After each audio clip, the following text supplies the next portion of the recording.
Hello guys, we got game number 3 of the day. Gonna do a Scandinavian, then against EBC. I don't even know how to say that. I don't think it's a word. So let's see what we got going on. I kind of feel like that I should play a Sicilian again sometime soon because I put a lot of work into learning it, and I don't want to forget it. I've been playing exclusively the Scandinavian for a couple of weeks now. Let's go here. Let's go here. Alright, so we get this thing where they're going to delay this pawn again. I just finished a blog entry about that, and I stated there that I should play this in that position, so we're going to do it. Oh, and he does it. I'm so happy with myself now. I just wrote a whole giant blog about this exact position. So let's see if it's wait. I can ignore that because of the pen. So bishop comes out. I feel like I should develop my bishop, or maybe the knight. We're gonna do the bishop. To what square though? Let's just go here. We're not gonna take here until we absolutely have to, which may be now. Yeah, maybe c5 was a better square for the bishop. Let's take here. I expect he'll probably take with this g-pawn. He does. We're going to play the knight out so that I can castle long.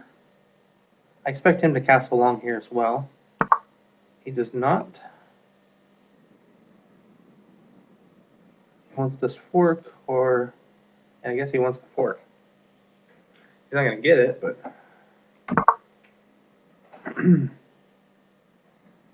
no, I'm going to get it. Okay. So let's kick it, and then maybe play knight d4. And that's going to force him to play, oh, trade queens. Wow, that's sort of scary that I didn't notice that, that I was going to have that situation happen there. Alright, so we've got this. I've got a better pawn structure, is essentially what I've got here. But this guy is potentially kind of weak. But then, so is this guy. So let's go after him. Of course, he can probably just advance now. And if I take, he'll take back here. Okay. Continue. How can we continue this? Improve my position. How can I improve the... Let's add this guy to the attack on G. We can put him on G6. And that's going to add to the attack there. Also, this guy I can go after. He's got the bishop pair. But believe it or not, I'm actually slightly ahead in development, I think. Let's see, what's he going to do?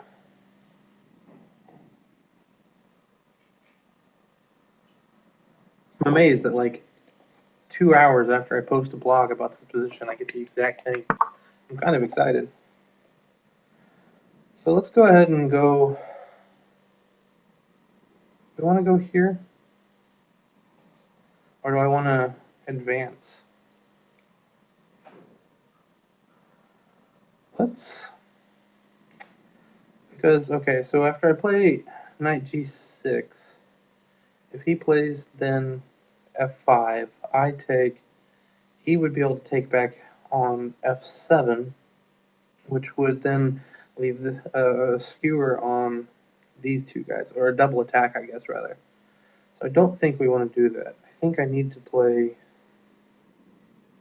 I think I got to play this move. And maybe we'll play knight d5 next and see if he'll give me the bishop pair. Almost has to. He almost has to.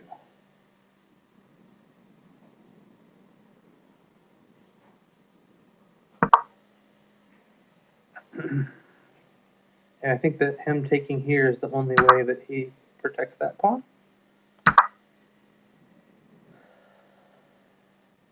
And I have almost all my pawns on light squares, which I like. I still have good pressure against this guy, which I like.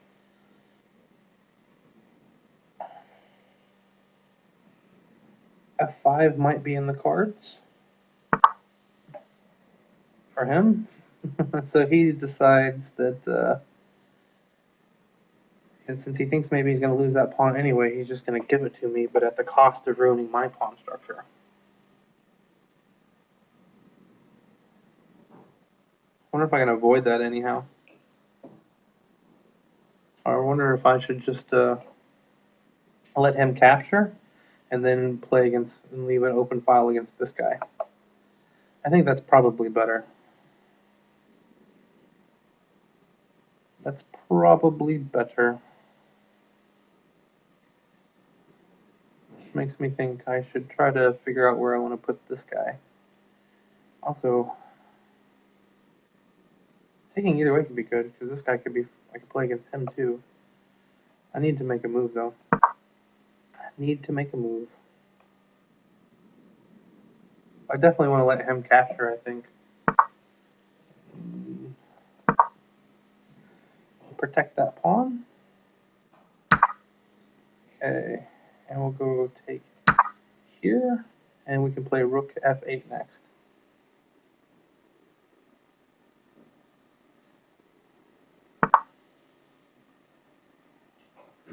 Let's trade.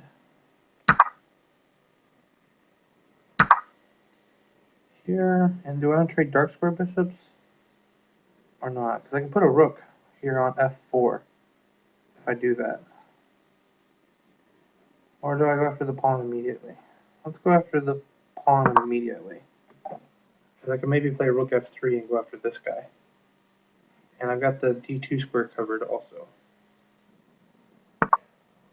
Okay.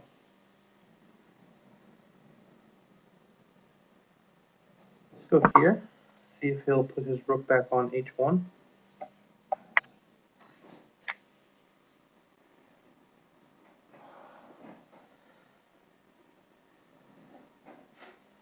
And then maybe I'll play bishop f4 next. Okay, he doesn't do that. But can't I play here now? No. Let's go and trade the dark square bishop. It's a key defender of his position.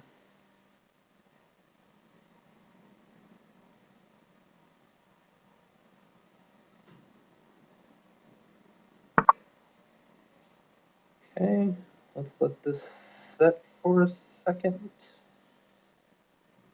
Yeah, let's make sure. I'm bring the king up so he can't get into e7. If he plays king e2, I will play out to h3. It's going to be the idea. Alright, so he does this instead. We'll capture. And we'll come out here now. And don't see. Okay. I'm pretty happy with this position now. I'm probably going to take on f4 next, if he allows. I'm okay with this rook ending, obviously.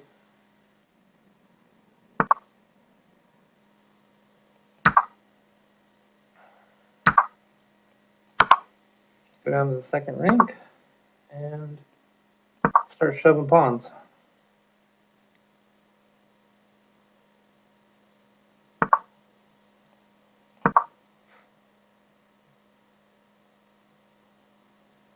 It should be a win for me. I feel very confident.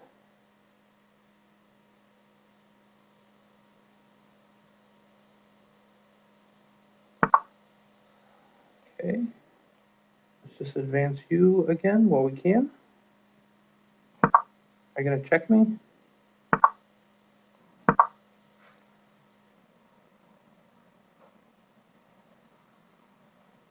Oh, and he just resigns. Okay. All right. So I'm pretty pretty fantastically happy with the way that went. I'll probably post this game as as an attachment to my blog, so because it went exactly like I thought it should.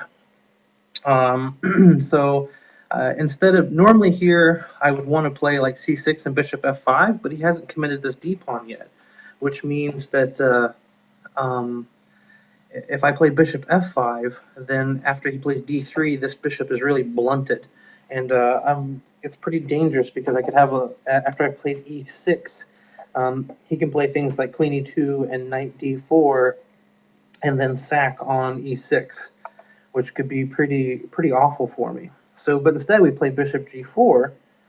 He does go for the d3, but now I can swing I can swing the king over, or sorry, the queen over, and I'm going to inflict this structural damage on him because since he's played d3, he can't put the bishop in the way. So he plays h3, which is actually a little bit weakening and doesn't work. I play my bishop out. Now I wish I would have played bishop out to d6 or c5 instead, but I was a little bit worried about him playing knight to b5. And actually, now that I think about it, I remember I should play a6 right now. Yeah, a6 is the move because that stops the knight. Because even after this move, if he plays knight b5, I almost have to play knight a6, which I don't want to play. So that's definitely an inaccuracy. I should have played a6 here. But I don't. We get queen e2, captures, and now I play knight c6. And now knight b5 is not such a big deal because I can just castle, which is what I wanted to do. And then yeah, he's got this pawn weakness, which I can start hammering against, which I do.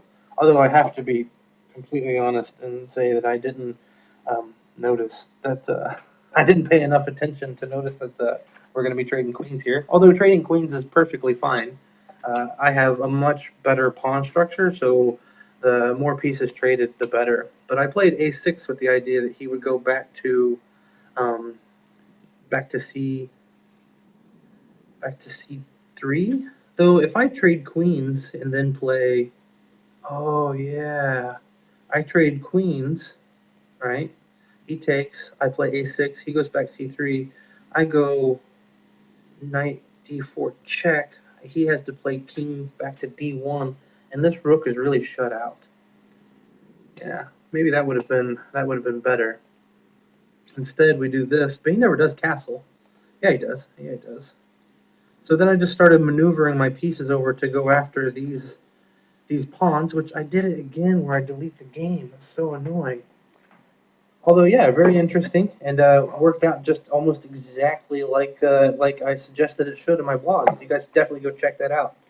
All right, so that was fun. Thanks a lot, guys, and I'll see you next time. Bye-bye.